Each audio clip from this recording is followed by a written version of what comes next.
Vincent Chaudel, bonjour. Bonjour. Vous êtes vice-président de Sport et Citoyenneté, qui est un think tank européen qui parle des enjeux sociétaux justement liés au sport. On peut aimer le sport, comme c'est le cas d'Anne Hidalgo, et être réservé donc sur l'opportunité d'une telle candidature. Vous comprenez cette position ? Oui, on peut comprendre toutes les positions, surtout à partir du moment où on est dans un contexte où les économies de la sphère publique, c'est-à-dire d'un État, mais aussi d'une ville comme Paris, sont assez complexes actuellement. Oui.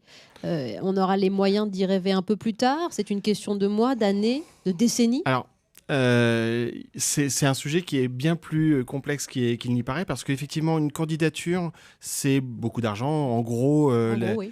la candidature de Tokyo qui a remporté le droit d'organiser les JO de 2020, c'est un investissement de 95 millions d'euros, en gros.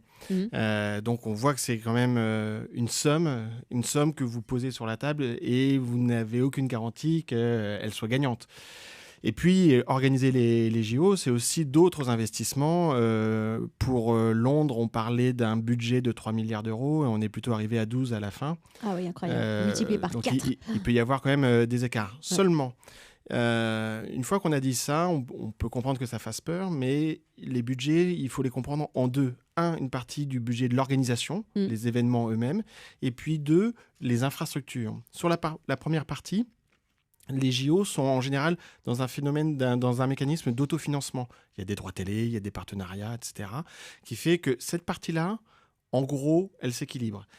Ce qui ne s'équilibre pas, c'est si vous décidez de faire un TGV, si vous décidez d'étendre le tramway, par exemple. Comme on avait fait pour Albertville, comme Vladimir Poutine a fait pour désenclaver Sochi.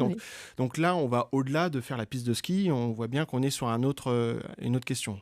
Et si on arrive sur le cas de Paris, excusez-moi, il y a déjà pas mal d'infrastructures existantes, ou celles qui n'existaient pas. Pour Paris 2012, je pense au Vélodrome de Saint-Quentin, aujourd'hui, elle existe. Alors ça, c'est intéressant. Vous avez donné pas mal d'exemples et beaucoup de chiffres également. 95 millions d'euros juste pour organiser une candidature et pour la soutenir. Voilà ce que ça coûterait déjà en moyenne à la ville de Paris. C'est donc beaucoup d'argent en jeu et beaucoup d'investissements à l'avenir.